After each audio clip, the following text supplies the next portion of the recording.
Kisah sedih mereka yang pulang dari Stadion Kanjuruhan, Malang.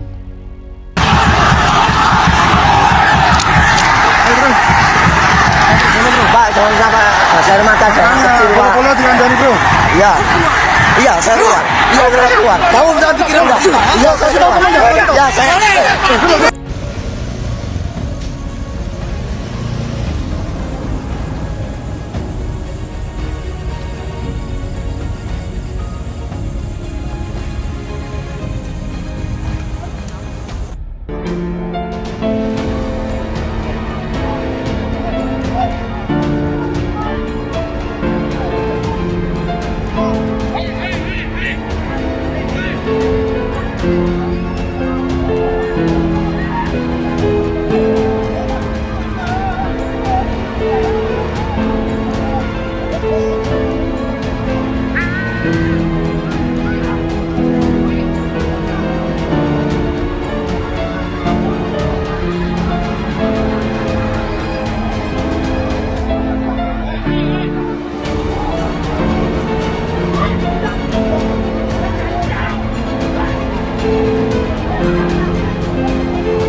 Wajar sih jika ada supporter yang emosi, tapi emosi itu juga perlu diimbangi dengan akal sehat agar tidak kebablasan tindakannya.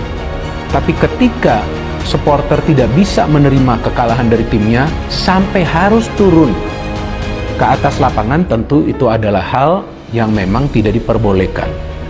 Dan juga bagi pihak keamanan, mereka juga harus memahami SOP untuk bisa mengendalikan situasi ketika hal seperti itu terjadi. Dan kita tahu juga bahwa cukup banyak supporter yang turun ke lapangan, bahkan bertindak secara anarkis. Nah, itu kan tidak diperbolehkan. Dan hal ini bukan terjadi cuma di pertandingan kemarin malam. Sebelumnya juga kan kita tahu di pekan ke-10 hal serupa juga terjadi kan. Supporter turun sampai ke dalam lapangan. Nah, hal-hal seperti ini kan memang dilarang. Sampai kapan supporter ini bisa memahami aturan-aturan? Dan juga bagi panitia penyelenggara, mereka pun harus berkomunikasi secara baik dengan pihak keamanan. Perlu menjelaskan kepada pihak keamanan apa SOP sebenarnya untuk pertandingan-pertandingan sepak bola.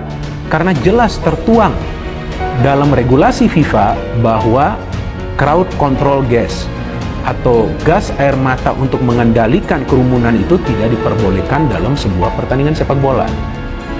Jadi peristiwa kemarin malam itu memang wajib diinvestigasi. Di mana salah komunikasinya sehingga terjadi kepanikan di dalam stadion yang akhirnya menimbulkan banyak korban jiwa. Saya sampai menangis tadi. Terserah kalian percaya atau enggak. Laga antara Arema FC dan Persebaya pada Sabtu 1 Oktober 2022 di Stadion Kanjuruhan Kabupaten Malang, Jawa Timur selesai dalam waktu sekitar 2 jam. Namun kerusuhan saat pertandingan berakhir mengubah hidup Muhammad Alfiansa 11 tahun untuk selamanya. Bocah itu kini menjadi yatim piatu. Nama kedua orang tuanya, M. Yulianto dan Devi Rana S, masuk dalam daftar ratusan supporter yang menjadi korban meninggal dunia.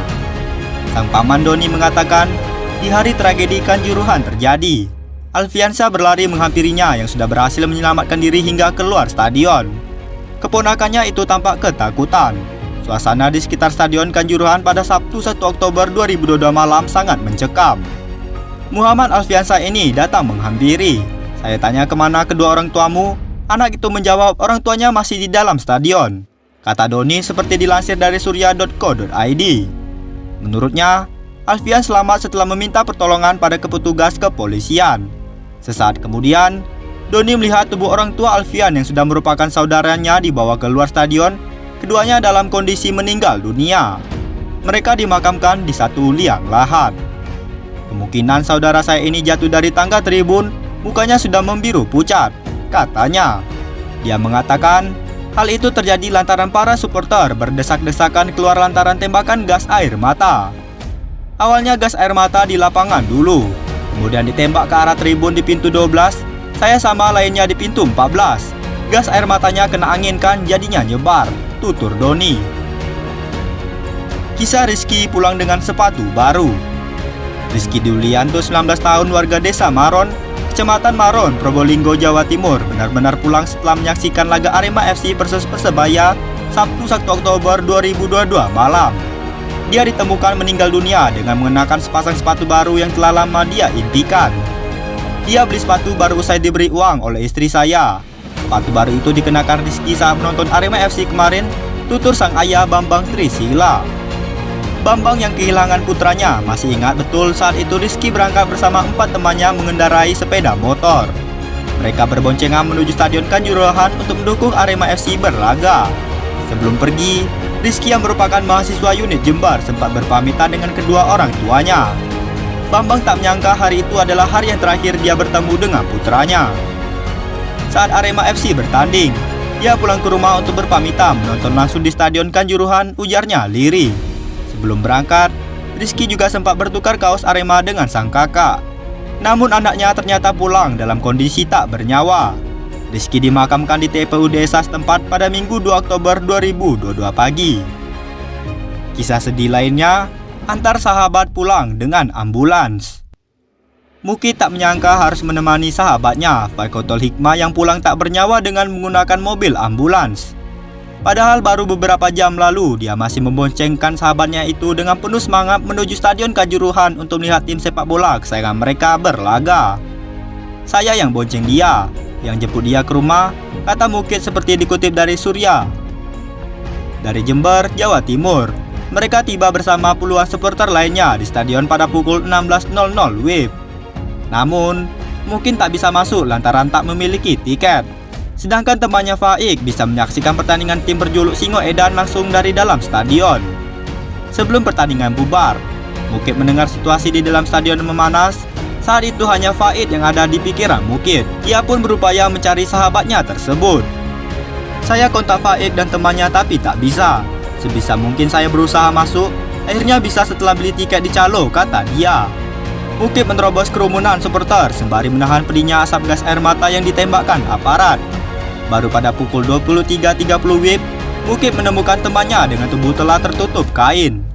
Faik ada di sebuah gedung masih di kawasan stadion. Dia sudah ditutupi kain, sudah meninggal, katanya. Puncak kerusuhan di Kanjuruhan, Malang. Ratusan orang menjadi korban. Stadion Kanjuruhan di Kecamatan Kapenjan, Kabupaten Malang menjadi saksi bisu tragedi dengan korban terbanyak dalam sejarah sepak bola Indonesia Sabtu 1 Oktober 2022.